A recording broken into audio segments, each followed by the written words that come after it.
Assalamualaikum warahmatullahi wabarakatuh. Selamat malam para sobat youtuber dimanapun berada, khususnya kepada Bapak Ibu Guru se-Nusantara. Jumpa kembali dengan channel saya, channel yang selalu berbagi informasi seputar dunia pendidikan dan dunia medsos. Baik sobat, pada malam hari ini saya akan memberikan informasi yaitu tentang pengenalan sebuah masalah. Kita sebagai guru, Bapak Ibu, tentunya akan menghadapi beraneka ragam masalah kepada siswa. Mulai dari siswa memperhatikan dengan materi-materi yang kita berikan, sampai dengan siswa mengabaikan dengan apa yang kita berikan atau yang kita ajar. Nah, tentunya sebagai Bapak Ibu guru atau sebagai pengajar, hal ini harus kita kenali sehingga kita bisa mencari atau menemukan sebuah solusi terhadap siswa-siswa yang dianggap bermasalah. Oke, seperti apa penjelasan dan informasi lebih jelasnya? Sebelum saya lanjut, tentunya kita dengarkan intro yang satu ini.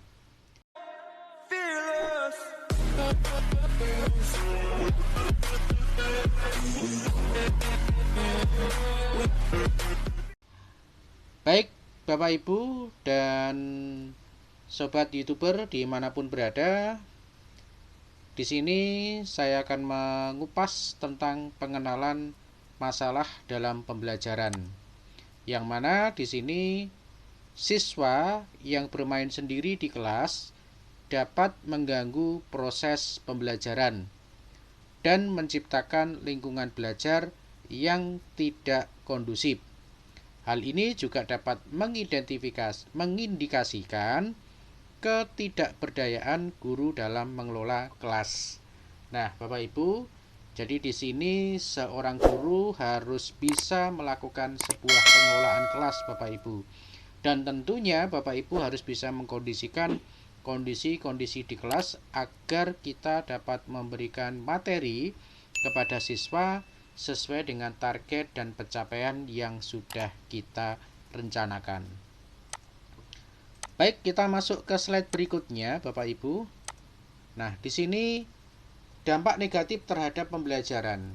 Jadi, kita kenali dulu dampak negatif terhadap pembelajaran jika kita tidak bisa mengenali sebuah masalah yang ada di kelas.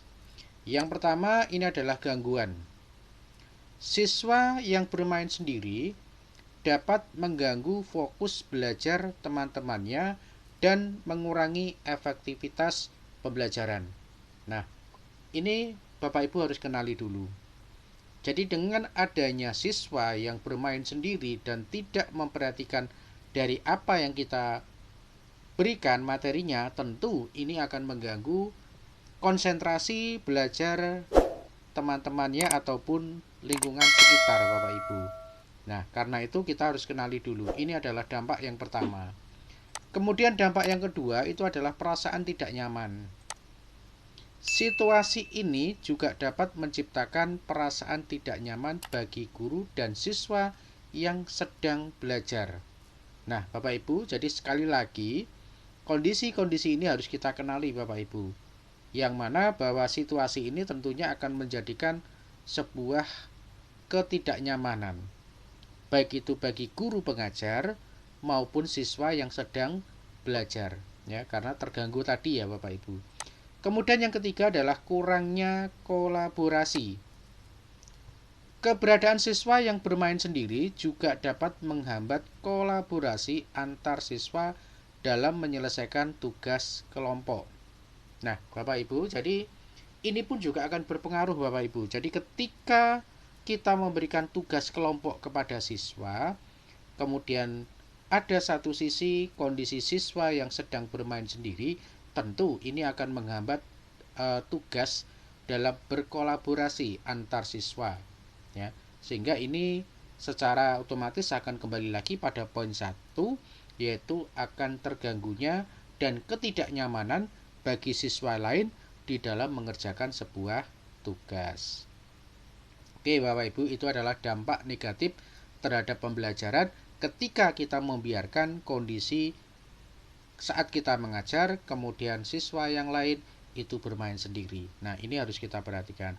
Oke Bapak Ibu, sebelum saya lanjut ke slide berikutnya, tentunya buat yang baru saja berkunjung di channel ini, support dan dukung terus channel ini dengan cara klik subscribe, kemudian bunyikan notifikasinya agar Bapak Ibu tidak ketinggalan dengan video-video terbaru dari saya. Dan tentunya jika video ini nantinya bermanfaat, silahkan di like dan dibagikan kepada teman ataupun Bapak Ibu guru yang lainnya. Semoga bermanfaat.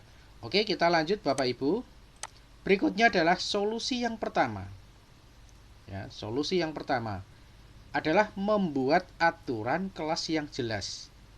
Nah, ini adalah solusi Bapak Ibu. Jadi yang pertama, Bapak Ibu harus membuat aturan kelas yang jelas. Konsistensi yang pertama Bapak Ibu. Konsistensi dalam menerapkan aturan akan membantu menciptakan lingkungan belajar yang teratur dan kondusif. Nah, ini tahap yang pertama Bapak Ibu. Jadi harus konsisten, ya. Kalau Bapak Ibu bisa menerapkan sebuah aturan di dalam kelas sebelum pembelajaran itu kita mulai, tentu nanti siswa akan memperhatikan aturan-aturan yang harus diperhatikan oleh siswa ketika pembelajaran belum dimulai.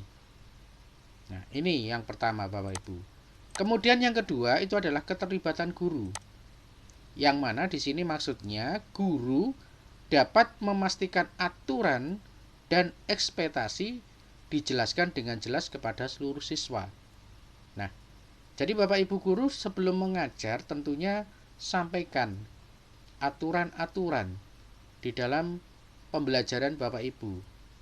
Ya, agar apa? Agar siswa ini bisa memperhatikan dan agar siswa ini tahu aturan-aturan di dalam pembelajaran Bapak Ibu. Nah, dua inilah yang menjadikan solusi yang pertama. Jadi Bapak Ibu harus menetapkan sebuah aturan kelas dengan jelas Bapak Ibu. Oke, itu solusi yang pertama Bapak Ibu. Kemudian berikutnya solusi yang kedua. Ya, solusi yang kedua adalah meningkatkan interaksi antara guru dan siswa. Dengan cara apa? Ada 3 hal Bapak Ibu. Yang pertama adalah komunikasi aktif. Kemudian yang kedua adalah feedback terbuka. Dan kemudian yang ketiga adalah memahami kebutuhan siswa. 3 hal inilah Bapak Ibu yang harus diperhatikan ketika Bapak Ibu menghadapi sebuah masalah siswa bermain sendiri. Jadi solusi yang kedua adalah meningkatkan interaksi. Komunikasi aktif. Nah, komunikasi aktif itu apa maksudnya? Ya, kita harus melakukan komunikasi antara siswa ya dengan guru dengan memberikan peluang-peluang kepada siswa untuk merespon dari apa yang materi yang kita sampaikan. Kemudian yang kedua adalah feedback terbuka.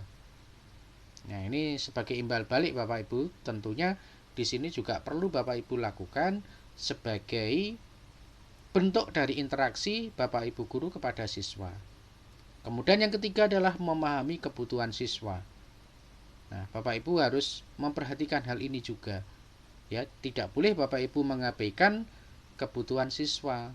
Sehingga apa? Kita bisa memberikan penyampaian materi ini sesuai dengan yang diinginkan oleh siswa. Nah, ini adalah sebagai solusi yang kedua Bapak Ibu, yaitu meningkatkan interaksi antara guru dengan siswa. Kemudian berikutnya solusi yang ketiga Bapak Ibu. Solusi yang ketiga adalah menggunakan metode pembelajaran yang menarik. Maksudnya apa? Di sini yang pertama adalah pembelajaran interaktif, yang mana bahwa metode pembelajaran yang melibatkan semua siswa dapat meminimalkan kecenderungan siswa bermain sendiri. Nah, ini Bapak Ibu, jadi pembelajaran interaktif ya dengan melibatkan semua siswa. Ya, kalau kita melibatkan semua siswa, maka ini cenderung untuk tidak memberi kesempatan pada siswa untuk bermain sendiri. Ini maksudnya Bapak Ibu. Tentunya ini adalah cara solusi yang ketiga tadi, yaitu dengan memberikan pembelajaran yang menarik. Karena apa? Pembelajaran yang membosankan, yang tidak menarik, tentunya ini akan menjadikan siswa yang lain itu tidak memperhatikan dengan materi yang kita berikan. Kemudian yang kedua adalah varian materi. Menghadirkan materi pembelajaran yang menarik. Itu dapat membantu siswa tetap fokus dan terlibat. Nah, ini yang kedua Bapak Ibu. Jadi, menghadirkan materi pembelajaran yang menarik. Intinya, apa yang kita sampaikan itu harus kita buat semenarik mungkin. Sehingga apa? Siswa fokus terhadap apa yang kita sampaikan. Dan mereka terlibat. Nah, kalau mereka itu fokus, kalau mereka melibatkan diri di dalam proses pembelajaran, tentu siswa tersebut tidak akan punya kesempatan untuk bermain sendiri. Nah, ini solusi yang ketiga Bapak Ibu. Jadi, ini adalah harus Bapak Ibu terapkan kalau misalkan menghadapi ketika Bapak Ibu mengajar ada siswa yang bermain sendiri. Nah, kemudian solusi yang keempat Bapak Ibu, yaitu melibatkan orang tua dalam proses pembelajaran. Nah, ini penting Bapak Ibu, juga perlu kita lakukan, yaitu dengan melibatkan orang tua dalam proses pembelajaran. Nah, keterlibatan orang tua di sini adalah apa? Orang tua dapat membantu memahami serta mencari solusi atas perilaku siswa di kelas. Ya, jadi kita harus melibatkan orang tua Bapak Ibu, karena apa? Mungkin banyak hal yang tidak kita tahu ketika siswa itu di rumah. Ya, mungkin ada masalah di rumah, kemudian terbawa di sekolah ya, sehingga anak tidak bisa fokus, sehingga anak merenung sendiri ya. Ini adalah hal-hal yang perlu kita perhatikan ya, sehingga kita perlu melibatkan diri kepada orang tua untuk mengetahui apa penyebab dari siswa tersebut mungkin tidak konsentrasi, mungkin tidak mengikuti materi kita, atau mungkin dia bermain sendiri. Nah, ini adalah hal yang pertama. Kemudian yang kedua apa? Yang kedua adalah komunikasi terbuka. Ya, terjalinnya komunikasi antara guru, siswa, dan orang tua itu dapat memantau kemajuan siswa. Otomatis Bapak Ibu. Jadi kita harus ada komunikasi. Jadi kalau misalkan ada anak bermasalah, ya kita tidak boleh diam Bapak Ibu. Kita harus menelusuri. Kita harus mencari tahu apa penyebab dari anak tersebut menjadi seperti itu. Nah, ini Bapak Ibu, karena itu harus ada komunikasi baik itu kepada siswa maupun kepada orang tua Bapak Ibu. Nah, ini solusi yang keempat Bapak Ibu ya, yaitu melibatkan orang tua dalam proses pembelajaran.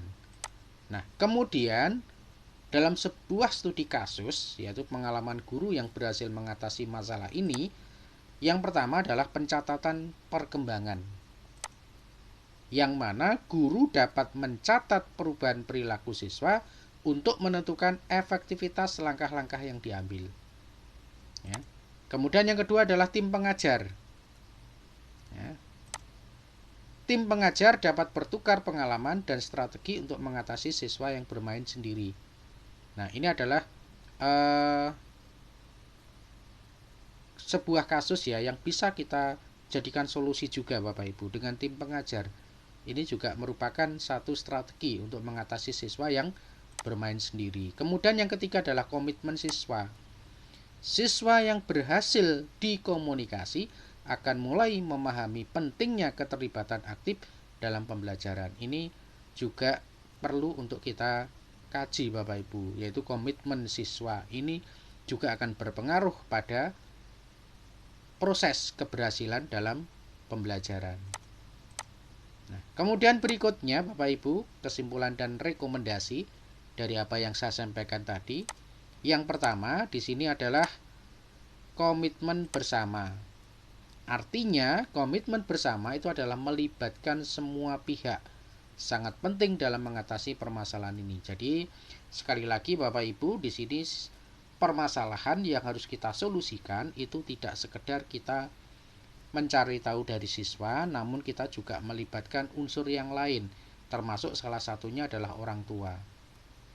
Antara guru, orang tua dan siswa ini juga harus bisa berkolaborasi, harus bisa menjalin sebuah komunikasi kalau ingin pembelajaran Bapak Ibu bisa terlaksana dengan baik, ya.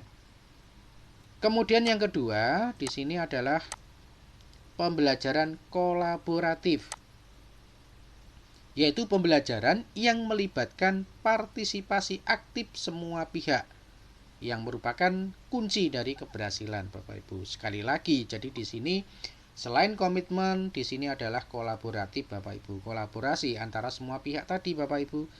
Yang saya jelaskan di awal tadi, ini penting sekali yang Bapak Ibu ya.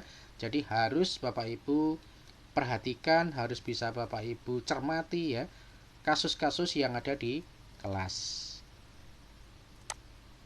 Baik, demikian tadi Bapak Ibu untuk Bapak Ibu sebuah kasus yang ada di sekolah Bapak Ibu, ketika Bapak Ibu mengajar kemudian menghadapi siswa dengan berbagai kasus tadi ya, diantaranya yang saya sebutkan dalam hal ini adalah siswa bermain sendiri. Bagaimana solusinya? Tentu apa yang saya berikan tadi adalah hal-hal yang bisa Bapak Ibu aplikasikan ya di kelas ya Bapak Ibu ya, sebagai pembelajar, sebagai pengajar atau sebagai pendidik Bapak Ibu. Semoga apa yang saya berikan tentunya bermanfaat Bapak Ibu, dan bila mana ada yang salah saya dalam menyampaikan informasi ini mohon dimaafkan. Dan jika ini bermanfaat, silakan di-like dan dibagikan ke teman ataupun kerabat yang lain. Terima kasih, semoga bermanfaat. Assalamualaikum warahmatullahi wabarakatuh.